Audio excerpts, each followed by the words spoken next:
ny mpividy fa ianao no tsy mahay mivarotra. Ianao zany a no tsy maintsy tokony mandiny tena rehefa misy ny karazana fandavana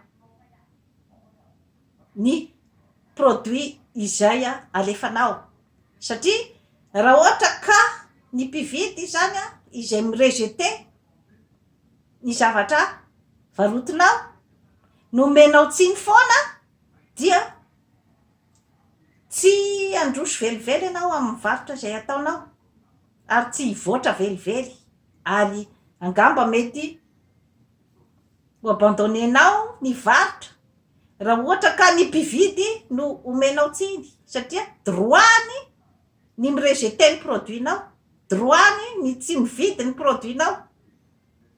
Fa ianao no mila miezaka mandresy lahatra zany ny mpividy,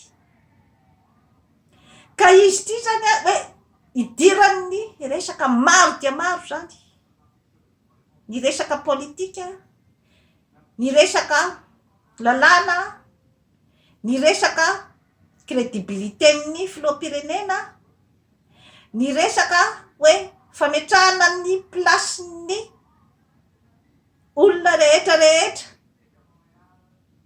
izay tompona draikitra amin'ny resaka fahasalamana ao Madagasikara.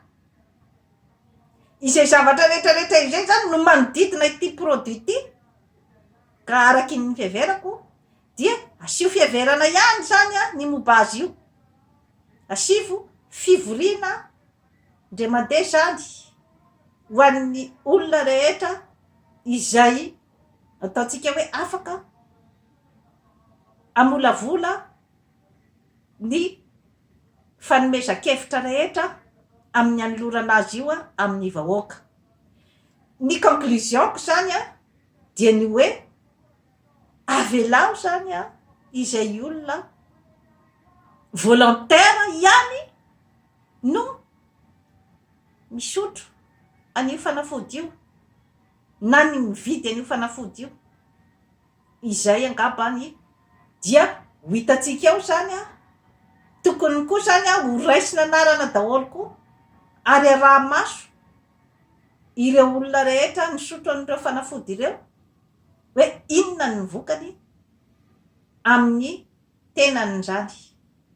Dia raha ohatra ka mitombona tsara fa hoe zavatra aso ny vahoaka malagasy, inona moa ny olana? Tsy hitako ny olana. Andeha hividy an'io daholy ny olona aoriana raha ohatra ka fantany fa mahatsara azy io zavatra io, ary tsy hanomezantsiny an'izaniza mihitsy ny nametraka ny aiai sy ny karazana kritika. Fa saingy kosa angamba hoe mety lasa loatra angamba zany ny déclaration amin'ny filoham-pirenenantsika zany eran'izao tontolo izao manoloana an'io produit io, satria tokony efa misy pirofo zany mazava any am-pelantananao vao zay vao milaza ny vokatry ny produit anankiray. Lalàna iraisam-pirenena izany ary lalàna amin'ny maha olombelona koa. Ka izay zany no azoko lazaina mikasika ny produit izay natolotry ny filoham-pirenena. Ny azontsika atao angamba zany amin'izao fotoana izao dia miandry hoe inona zany no mety ho vokatra io fanafody io zany ho an'ny vahoaka malagasy. Dia toy izay sy toy izay indray tompoko lahy sy tompoko vavy no azo natolotra anao an'io. Manaova abonnement amin'izany Forêt Santé aty Canada fa hanatsara ny fiainanao. Veloma tompoko.